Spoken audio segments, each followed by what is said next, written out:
Olá! Estaria a humanidade perto de despertar poderosas forças da natureza capazes de destruir o planeta ou, no mínimo, provocar ondas de devastação irreparáveis?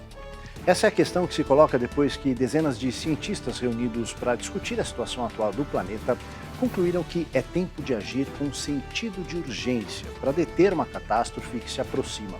O aquecimento global, segundo os mais recentes estudos, é mais do que uma preocupação dos ambientalistas.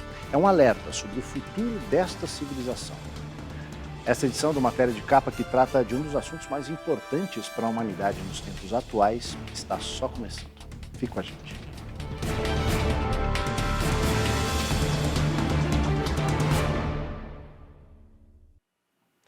Em quem você acredita? Em dezenas de cientistas de 40 países que têm se dedicado ao estudo das mudanças climáticas das últimas décadas e concluíram que estamos mesmo diante de uma grande ameaça, ou em leigos, negativistas, para os quais a questão do aquecimento global não justifica grandes preocupações.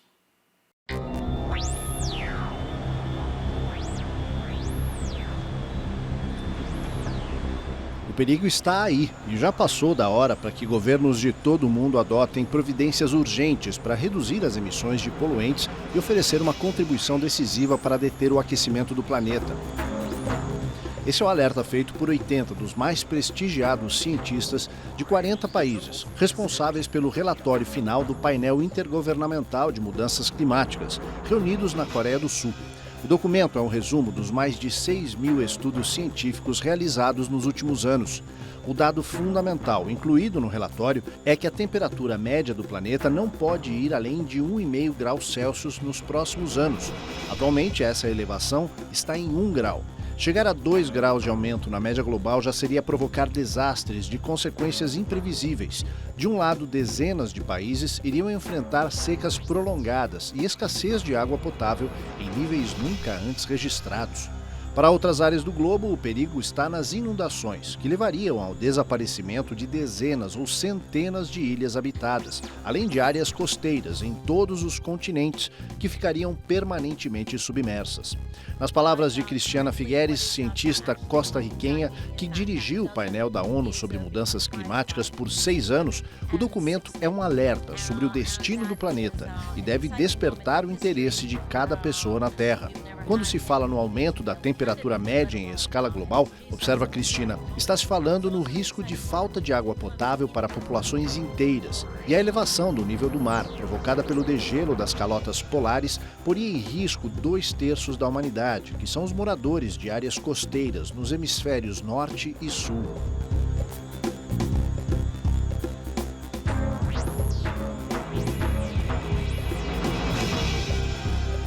Esse novo relatório do IPCC, chamado relatório de 1,5 graus centígrados, é mais um alerta do IPCC de que nossa humanidade está indo por um caminho muito perigoso e de que o Acordo de Paris fala em restrição de emissões para limitar o aumento de temperatura em 2 graus centígrados, mas esse novo relatório do IPCC diz que se o aumento puder ser limitado a 1,5 graus, você vai evitar uma série de catástrofes climáticas que vai ter alto custo socioambiental para o planeta como um todo, em especial para os países em desenvolvimento como o Brasil. E nesse relatório do IPCC foram feitas simulações climáticas do aumento da temperatura a 2 graus e do aumento de temperatura a 1,5 graus.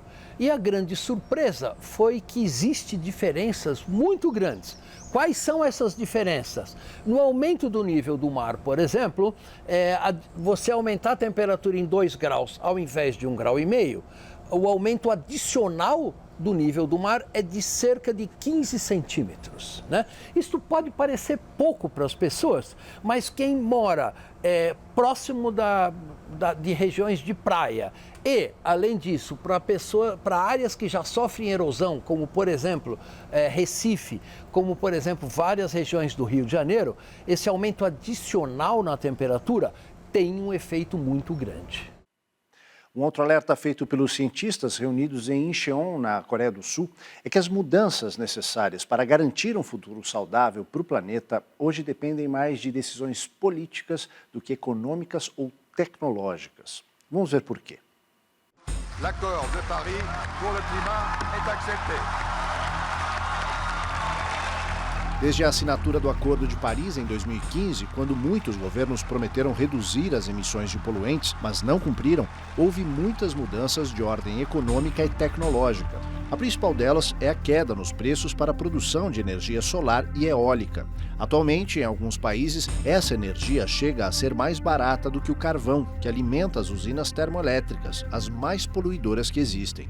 Os cientistas lembram que a diferença de custo entre as fontes renováveis de energia, como a solar e a eólica, para os combustíveis fósseis, como petróleo, carvão e gás, está diminuindo rapidamente. Em breve, assinalam, a relação de preços deve até se inverter. Portanto, seria mais lógico abandonar as fontes tradicionais de energia e partir para a renovação total no setor. Nos últimos 2 anos, os preços dos painéis de captação de energia solar e das pás de turbinas eólicas caíram de forma acentuada, especialmente depois que a China investiu pesado no setor.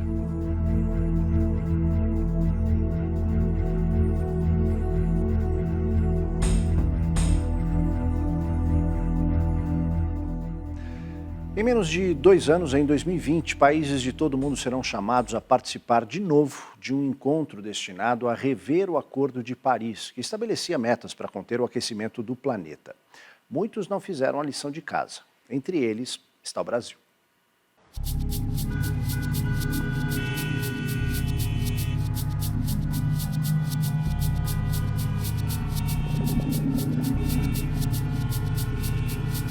Para surpresa geral, a China está na linha de frente, ao lado da Índia, nas medidas para reduzir as emissões de poluentes. Os 2 países têm trabalhado de forma intensa para substituir a queima de combustíveis fósseis por fontes renováveis de energia. Na verdade, não deveria ser surpresa, uma vez que ambos têm imensas áreas costeiras que seriam totalmente cobertas pelas águas do mar se a temperatura média global aumentar em 2 graus Celsius. No caso da China, Xangai, um dos maiores aglomerados urbanos do mundo, com mais de 20 milhões de habitantes, corre o risco de ser varrida pelo mar. Além da China e Índia, os poucos países que têm feito a lição de casa quando se trata de substituir combustíveis poluentes por fontes renováveis são situados na Europa Ocidental, especialmente a Alemanha, Holanda, França, Espanha e Reino Unido. Todos eles estão investindo pesadamente em energia solar ou eólica. O Brasil, como sempre, está entre os maus alunos. Além de não conter a devastação da floresta amazônica, que seria vital para o planeta, ainda está muito lento na substituição das fontes de energia. Por incrível que pareça, o atual governo ainda fala em construir novas usinas termoelétricas, que queimam carvão ou gás, um tipo de energia do século XIX sendo utilizada 2 séculos depois.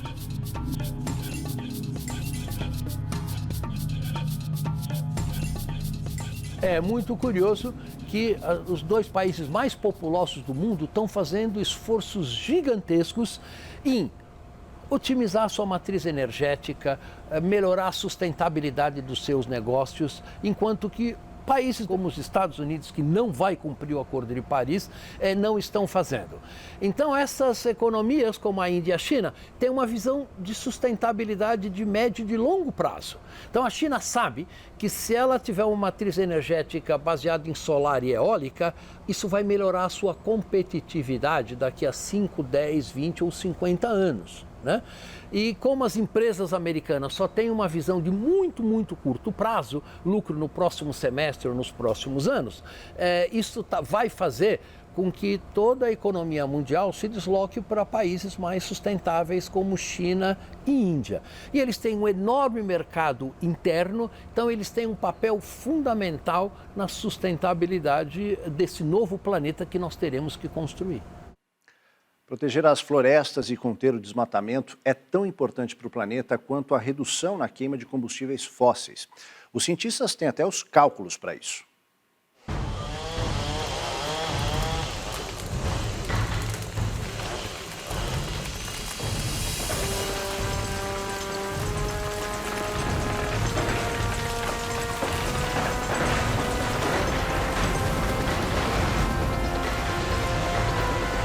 Com Conter a derrubada das grandes florestas do planeta, incluindo, é claro, a Amazônia, permitiria alcançar 18% das metas traçadas até 2030 para redução nas emissões de CO2, o gás carbônico que se acumula na parte externa do planeta e provoca o chamado efeito estufa. Esse efeito, como se sabe, é o que impede o retorno dos raios solares, que penetram na atmosfera terrestre e não conseguem voltar, provocando o aquecimento do planeta. Esse dado faz parte do relatório do Painel Intergovernamental de Mudanças Climáticas, organismo das Nações Unidas que tenta alertar os países para os perigos das alterações provocadas pelo homem. O futuro do planeta, alerta o documento, está totalmente vinculado à preservação dos recursos naturais e especialmente às florestas. Uma das signatárias do documento, Deborah Lawrence, professora de Ciências Ambientais da Universidade da Virgínia, Estados Unidos, lembra que o planeta perde todos os anos uma parte de suas florestas em todos os continentes. E o que é mais grave, ela acrescenta, hoje é mais barato derrubar florestas tropicais do que instalar painéis de energia eólica.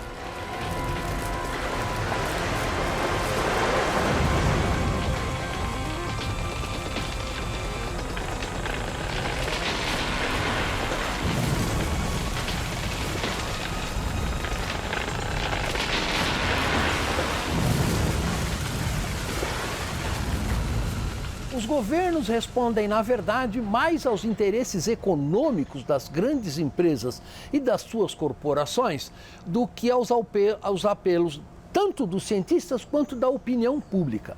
A opinião pública mundial é muito clara no sentido de estar realmente preocupado com as mudanças climáticas globais, mas o lobby das indústrias, em particular das indústrias de petróleo, tem sido mais forte do que os interesses sociais e assim por diante.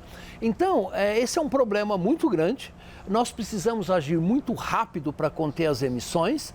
O IPCC, neste novo relatório, prevê que nós temos que zerar as emissões de todos a queima de carbono no planeta até 2040, que é simplesmente daqui a 22 anos, né?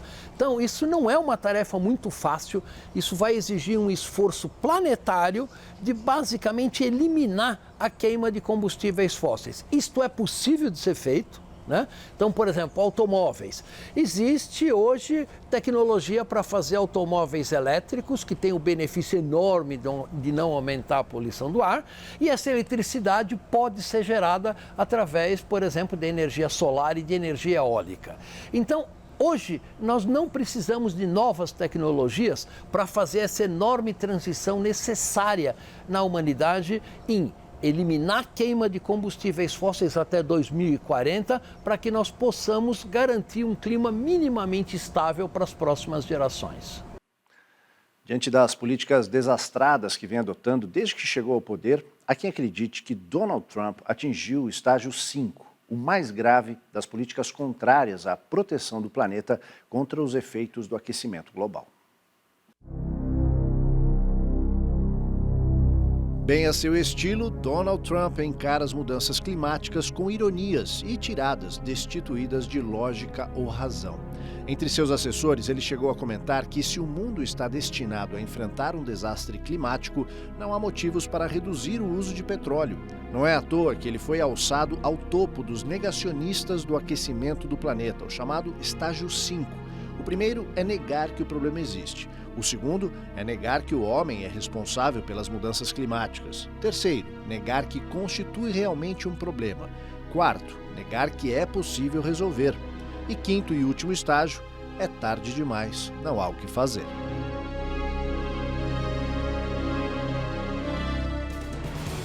No próximo bloco, o Reino Unido inaugura o maior parque de energia eólica do mundo. E mais, pense bem na hora de escolher as refeições. A produção de alguns alimentos é prejudicial ao meio ambiente. A gente volta já.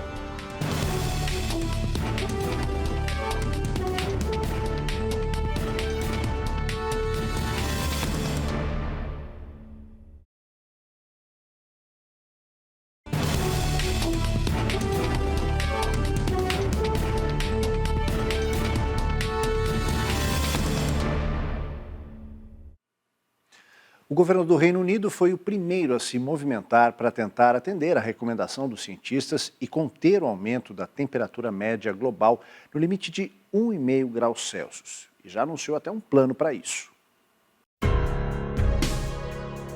Green GB, ou Grã-Bretanha Verde, é o nome do plano anunciado como a principal contribuição do país para evitar que a temperatura média do planeta vá além do limite proposto pelo painel de mudanças climáticas da ONU. Já faz algum tempo que o governo britânico criou seu próprio Comitê de Mudanças Climáticas, que agora está recebendo sugestões de cientistas das principais universidades do país sobre a melhor maneira de enfrentar esse desafio. Entre as propostas já levantadas destacam-se: reverter a decisão do governo que limitou os incentivos aos carros elétricos e híbridos. Quando os incentivos foram cortados, as pessoas voltaram a comprar automóveis e utilitários movidos a diesel, que é mais poluente. Modernizar os sistemas de aquecimento doméstico, substituindo o gás por fontes renováveis. Ampliar a produção de energia eólica e solar e mais, criar novos sistemas de armazenamento, visando os períodos de ventos intensos, além do calor do verão. Por último, promover alterações no setor agropecuário que levem à produção de bioenergia e à redução no uso de fertilizantes, que são poderosos emissores de gás carbônico.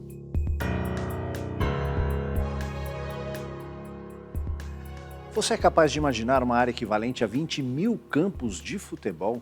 Esse é o tamanho do maior complexo de produção de energia eólica do mundo, inaugurado na Grã-Bretanha.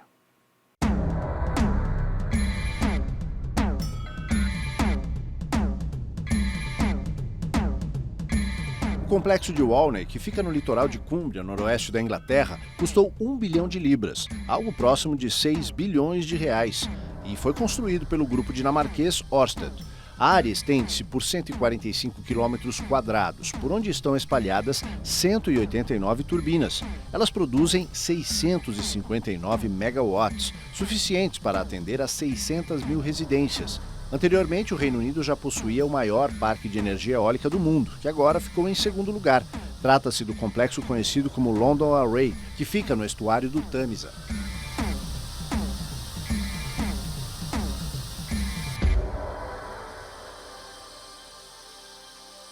Contribuir para o clima na Terra a partir do que levamos à mesa de refeições. Aqui aposte nisso, e o primeiro passo é convencer as pessoas a comerem menos carne. Você está disposto a dar a sua contribuição?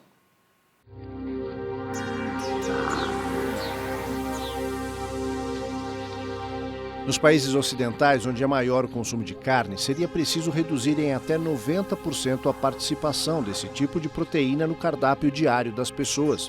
Ao mesmo tempo, multiplicar por 5 a quantidade de grãos e outros vegetais. Isso é o que propõe um estudo feito por pesquisadores da Universidade de Oxford, no Reino Unido, liderados pelo professor Marco Springman. Segundo Springman, é preciso pensar no futuro, quando o planeta terá 10 bilhões de habitantes em 2050. Serão 2 bilhões e 300 milhões a mais de pessoas para serem alimentadas e também servidas de água potável. Considerando que a agropecuária é um setor muito poluente, que esgota os recursos da terra, é necessário alterar não apenas os processos, mas também substituir o que se produz hoje. O professor lembra que a produção de alimentos está relacionada com a destruição das florestas, o alto consumo de água e a poluição dos rios, lagos e mares, por conta dos resíduos químicos lançados no meio ambiente. Ainda de acordo com um estudo feito em Oxford, nos países ocidentais, as pessoas consomem muito mais proteína animal do que realmente precisam.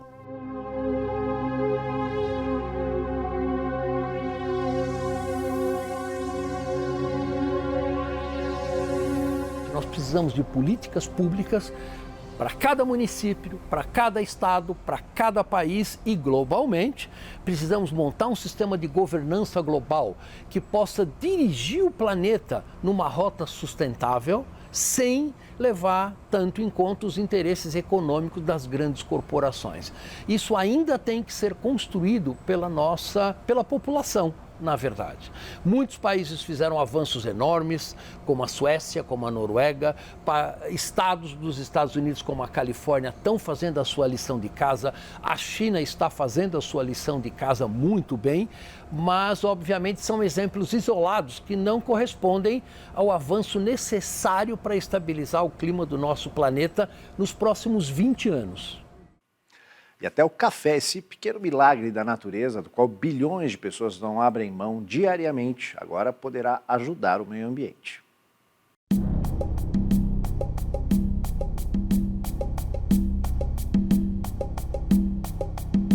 Pesquisadores colombianos, com o apoio da Universidade de Surrey, na Inglaterra, desenvolveram um método para a produção de energia limpa e renovável a partir dos resíduos deixados durante o processo de beneficiamento e produção, tanto do café em pó, grãos ou instantâneo. O método consiste na produção de energia elétrica, utilizando os resíduos e até a água usada para lavar os grãos, e também durante o processo de industrialização. Os pesquisadores admitem que não se trata de grande quantidade de energia, suficiente para atender uma metrópole, mas é o bastante para pequenas cidades ou lugares distantes no campo, onde as pessoas não têm nem acesso à luz elétrica.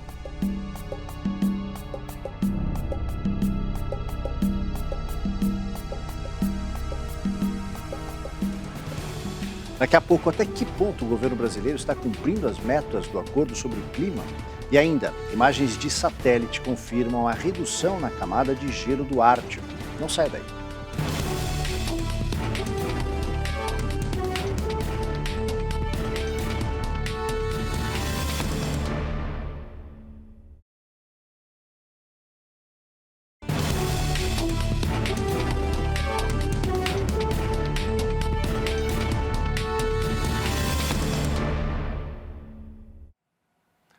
O Acordo de Paris, Tratado das Nações Unidas para as Mudanças Climáticas, foi aprovado em 2015 por 195 países. O Brasil é um deles, mas pouco tem feito no sentido de atuar para conter o aquecimento global.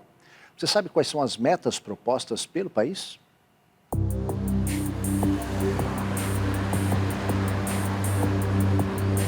No final de 2016, o Brasil concluiu o processo de ratificação do Acordo de Paris. O instrumento foi entregue às Nações Unidas e as metas brasileiras se tornaram compromissos oficiais. No documento, o país se comprometeu a reduzir as emissões de gases de efeito estufa em 37% até 2025 e até 2030 a redução seria de 43%.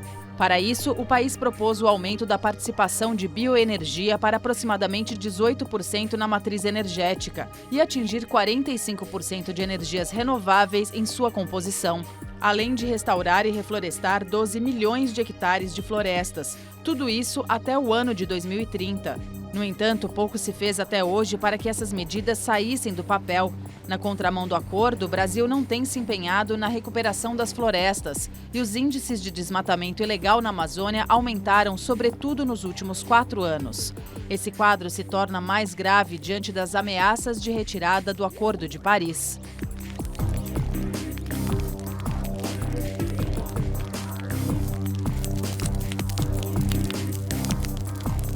O Brasil tem uma série de compromissos junto ao Acordo de Paris, né? Entre eles reduzir em 42% as nossas emissões até 2030, reflorestar 12 milhões de hectares de florestas destruídas, e é uma meta bastante ambiciosa, factível alguns anos atrás. Entretanto, nestas eleições nós estamos vendo a possibilidade de que o Brasil saia do Acordo de Paris, de que possamos ter um governo que tire o Brasil desse esforço necessário global de sustentabilidade ambiental global. E também corremos o risco de ter um governo que vai promover a destruição da Amazônia ao invés de tentar preservar a floresta, que é essencial para manter chuva no sul do país e no centro-oeste, realiza vários serviços ambientais essenciais para o Brasil e para o planeta. Então nós podemos esperar um desastre ambiental muito grande dependendo dos resultados das nossas eleições. A camada de gelo do Ártico registrou uma nova queda, acentuada em setembro último. Os índices registrados naquele mês ficaram entre os mais baixos desde o início da medição por satélites há 40 anos. Each year, it grows to a maximum extent through the winter and shrinks to its minimum extent at the end of summer. A cobertura de gelo no Ártico alcança a extensão máxima no inverno e a mínima no verão no hemisfério norte. Os dados de setembro deste ano se igualaram aos de 2008 e 2010 e ocupam o 6º lugar entre os menores desde 1978, quando tiveram início as medições. Melinda Webster, especialista em gelo marítimo da NASA, explica que neste ano, uma combinação de ventos quentes vindos do sul e elevação das temperaturas acelerou o degelo. Satélites da NASA registram as mudanças ao longo de todas as estações: primavera, verão, outono e inverno. O encolhimento da camada de gelo no Ártico influi diretamente no clima da Terra. Invernos podem ficar mais frios e verões mais quentes, dependendo dessas alterações no gelo, que também interferem nas correntes marítimas. Isso afeta todo o ecossistema local, incluindo a fauna. Focas e ursos polares dependem de camadas grossas de gelo tanto para caça como para se abrigar. Neste ano, ao final do verão, a extensão da camada era de 1.630.000 km², número que, embora não seja um recorde negativo, é inferior à média das últimas 4 décadas.